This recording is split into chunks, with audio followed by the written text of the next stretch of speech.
130 alta Nafarroan eta PCR bidez detektaturiko bertze 14 koronavirus kutsatze, 2 pertsona hil dira eta 6 ospitaleratu dituzte azken 24 ordutan.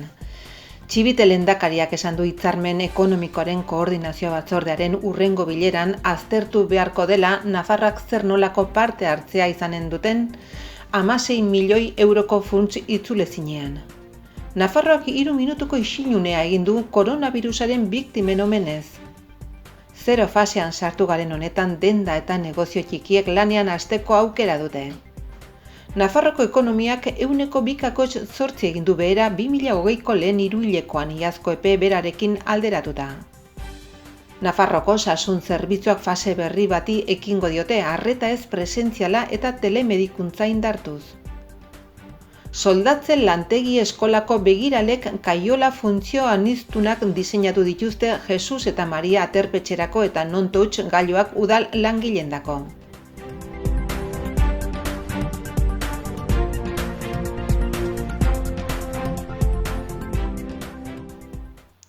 Azken 24 ordutan Nafarroan bertze bi hildako zenbatu dituzte. Guztira 462 dira koronavirusagatik Nafarroan erregistratu dituzten hildakoak. Epidemia hasi zenetik 6.427 dira osasunbideak baieztatu dituen positiboak. Hoietatik 4.902 dira PCR frogen bitartez eta 1.525 antigorputzen testaren bitartez.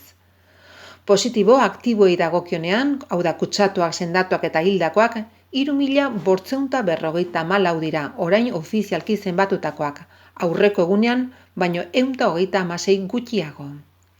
Eritasunak gainditu dutenei dagokionez, 2.411 hartu dute alta epidemiologikoa, hoietatik 130 azkeneko ordutan. Maria Txibite Nafarroko lehendakariak adierazi duenez, foru gobernuak bat egiten du estatuko gobernuaren kudeaketa ereduarekin, zeina gobernantza partekatuan eta erakunden arteko koordinazioan eta lankidetzan oinarritzen den.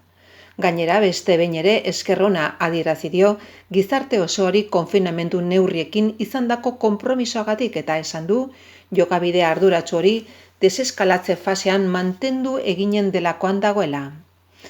Hala, lehendakariak irizpide komunekin eginiko lan komunaren alde agertu da, baina autonomia erkidego bakoitzaren eta hoien barneko lurralde bakoitzaren errealitate espezifikoetara egokitzeko aukera izanik.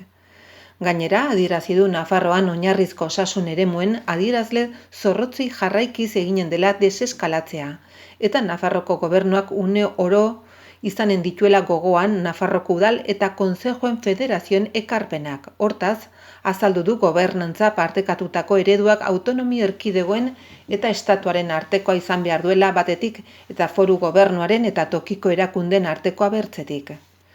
Udalez den bezain batean, eskatu du beren superabitaren 80% baliatzeko aukera izan dezatela bai gizarte babeseko neurriak ezartzeko bai tokiko ekonomia suspertzeko, merkataritzendako laguntzak emanez eta enplegua sustatzeko inbertsioak eginez.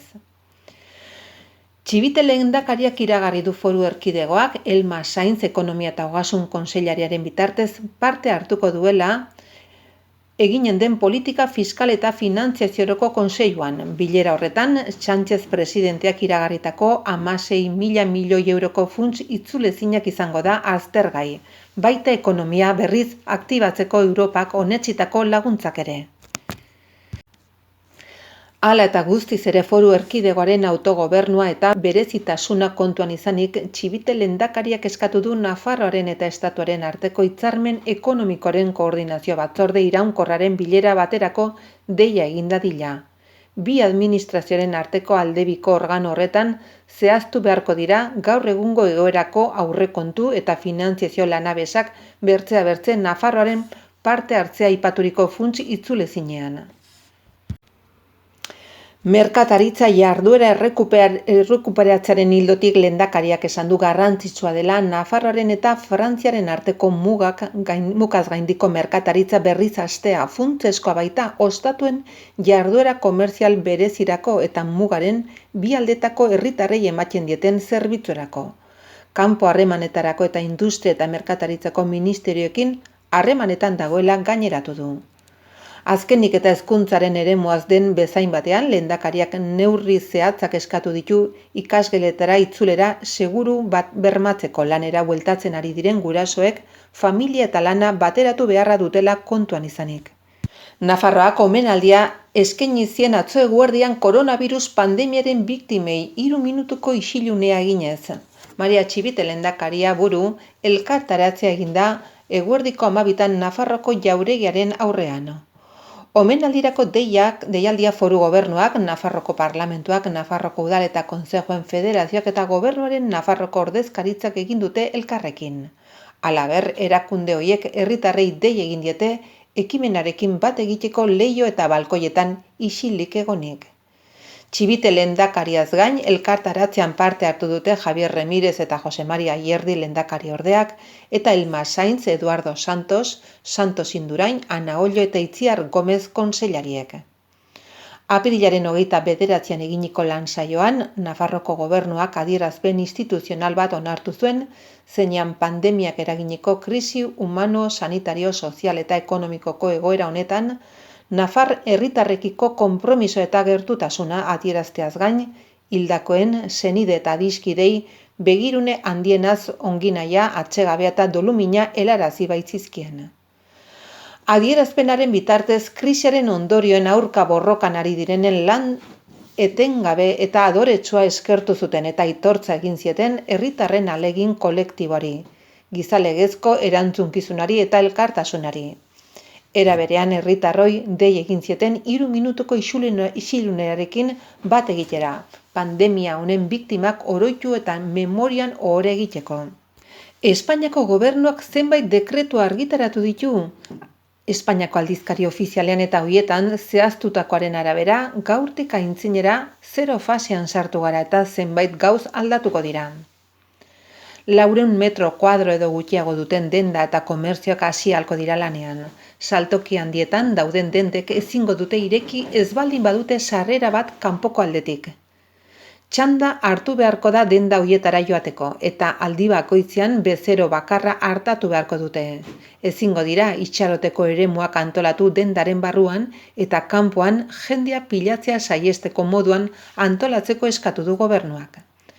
Printzipioz bezero bakoitzeko saltzaile bakar egotea da irizpide orokorra. Saltzaile berak ezingo ditu aldi berean 2 bezero hartatu. 75 urtez gorako bezeroi kasu egiteko ordutegi bat jartzea aholkotu dute. Konfinamendu garaian lanean aritu diren janari dendek eta orain arte bezala jarraitu ahalko dute lanean. Erostunek herri barruan soilik egin ahalko dituzte erosketak, baina salbuespen bat utzi du gobernuak. Bezeroak erosi behar duen hori eskaintzen duen dendarik ez badago, bere herrian, orduan bai joan ahal izango du beste herri bateko denda batera. Komertzioak eta dendak egunean bitan garbitu eta desinfektatu beharko dute lokala, ixterakoan egin beharko dute garbiketa bat derrigorrez eta bestea egoki ikusten dutenean. Eta horretarako denbora tarte batez denda ixteko aukera izango dute. Garbiketa egin ondotik babeserako erabilitako gailuak zakarretara bota beharko dute. Langilek txanda aldaketak egiten badituzte, orduan ere egin beharko da garbiketa eta langile bat baino gehiago dauden negoziotan haientzako lekuetan ere desinfekzioak egin beharko dituzte. Laneko arropak egunero garbitu beharko dituzte gainera, aireztatze sistema egokia jartzeko ere eskatu diete. Dendetako komunak ezingo dira erabili. Jantzien frogalekuekin beste horren beste bezeroek banaka sartu beharko dute eta saltzaileek desinfektatu egin beharko dituzte bezeroak erabili ondoren. Bezero batek probatu baina erosi gabe utzitako arropak ere nolabai garbitu beharko dituzte dendariek. Langilei babes neurriak eman beharko dizkiete jabek, maiskarak derrigorrezkoak izango dira 2 metroko tartean gorde ezin den lekutan, bestetan hautazkoa.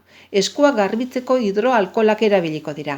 Denda barruan distantzia gordetzeko seinaleak, markak eta abarrekoa jarri beharko dituzte jabek eta segurtasun tarteak gorde ezin diren tokitan egokitzapenak egin beharko dituzte.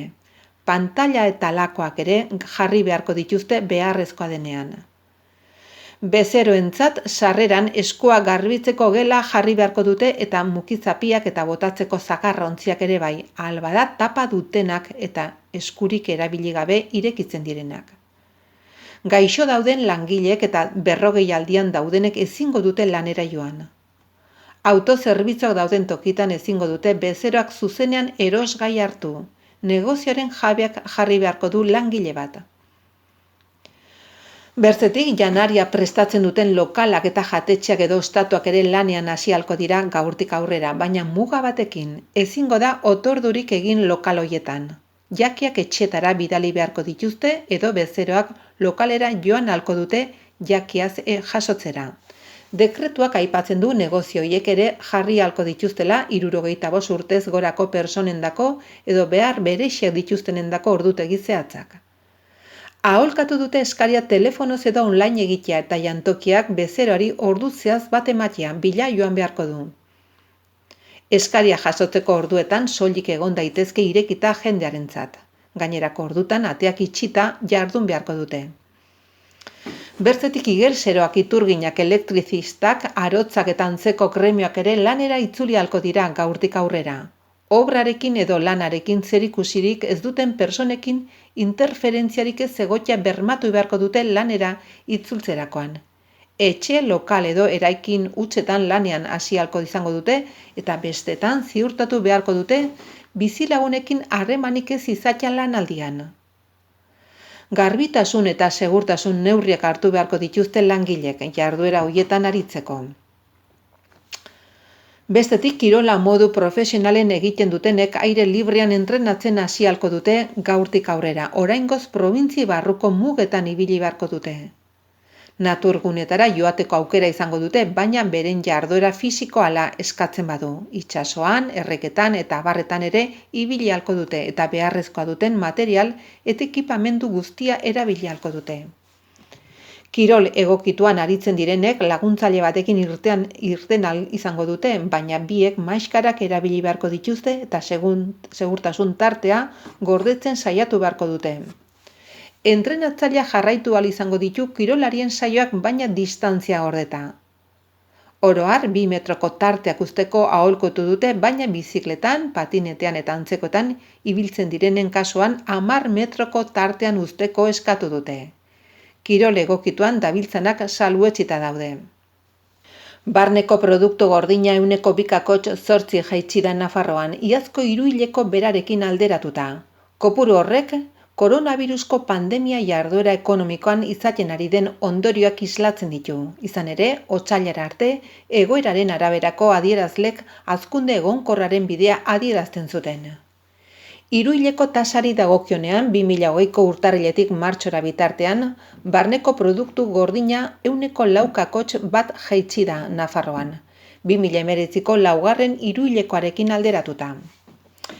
Ekonomia eta Ogasun Kontseilari Elma Sainzek ziurtatu du kopuru hori datorren hiruhilekorako itxaron dezakegunaren aurrerapena izan daitekela, jarduera ia txikiena eginaz, maiatzaren 9 bitarte alarma egoeraren azken luzapeneko eguna. Martxoren inguruan ezagutzen ari garen kopuruek erakusten dute eskaintza naiz eskaera adierazlea jaitsi egin direla. Aipatzekoak dira, hoteletako gau kopuruen beherakada 62,5% aurreko hilarekin alderatuta, eta autobideko ibilgailuen trafikoarena 45%. Halaber, turismoaren ekoizpenaren jaitsiera 48,9% eta konsumo elektrikoarena 3% gehitu behar dira. Beraz, datu horiek industria eta zerbitzuetako jardueraren jaitsiera gogorra aurreratzen dute. Eskariari dagokionean autoen matrikulazioak 68,5% jaitsi dira edo txikizkako merkataritzaren indizia 14% atzeratu da martxoan, bezalako adierazlek konsumoan geldialdi handia egongo dela adierazten dute.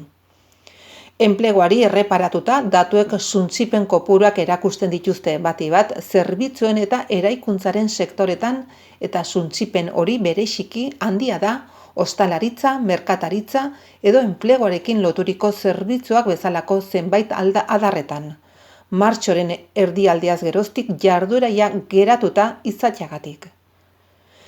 Naiz eta zifra horiek izan, Nafarroan, Euskadirekin eta Balear uharteekin batera enplegua gutxien suntsitu da martxoan, hots, 2,4 aurreko hilabetearekin alderatuta. Modu horretan, Sainz kontseilariaren arabera, datu horrek, Nafarroko gobernua bultzatzen du foru komunitatean krisiaren ondorio sozialak arintzeko aukeraz pentsatzera. Gure egitura produktiboak eta lan merkatuaren indar handiak babestuta Nafarroko gobernua onartzen ari den laguntza neurri guztiekin batera. Etorkizunari begira, Nafarroko gobernuak aurreratu du egungo ziurgabetasun egoera dela eta ia ezinezkoa dela jarduera ekonomikoak datozen 3 hilekoetan izango duen bilakaerari buruzko aurreikuspenak egitea. Hala eta guztiz ere, Sainzen arabera, Nafarroan 2020an barne produktu gordina 6,4 eta 9,9 artean uzkurtatuta lan egitea aurreikusten dute. Dena den kontuan hartu behar da Nafarroko egiturazko elementu batzuk Espainiako beste eskualde batzuekiko diferentziala marka dezaketela. Foru komunitateko produkzio sistemak beste komunitateen aldean turismoarekiko eta ostalaritzarekiko mendekotasun gutxiago izan da, industria sektoreak duen pisu handiak naiz lan merkatua indartsuak eta biztanleriaren aberastasun maila handiagoak pandemia honen ondorio ekonomikoak eta sozialak arintzeaz gain, herrialdeko beste zona batzuetan baino azkarrago suspertzen lagun dezakete.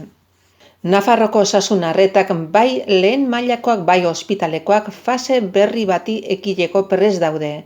Nafarroko pazientei zerbitzu emateko. Fase horretan arreta ez presentzialari lehentasuna emango zaio pixkanaka eta aldi berean beharren araberako arreta presentziala bermatuko da. Beti ere, albo batera utzi gabe, segurtasun neurriak eta koronavirusaren pandemiaren bilakaera. Laguntza maila guztietan mantenduko dira koronavirus ez diren paziententzako arreta zirkuitu seguruak eta batzuek eta besteak beharraren arabera ugaritzeko aukera izango dute. Enplegu prestakuntzako eta gizarte enpleguko programek beren ezagutzak, trebeziak eta tresnak jarri dituzte segurtasunaren zerbitzura.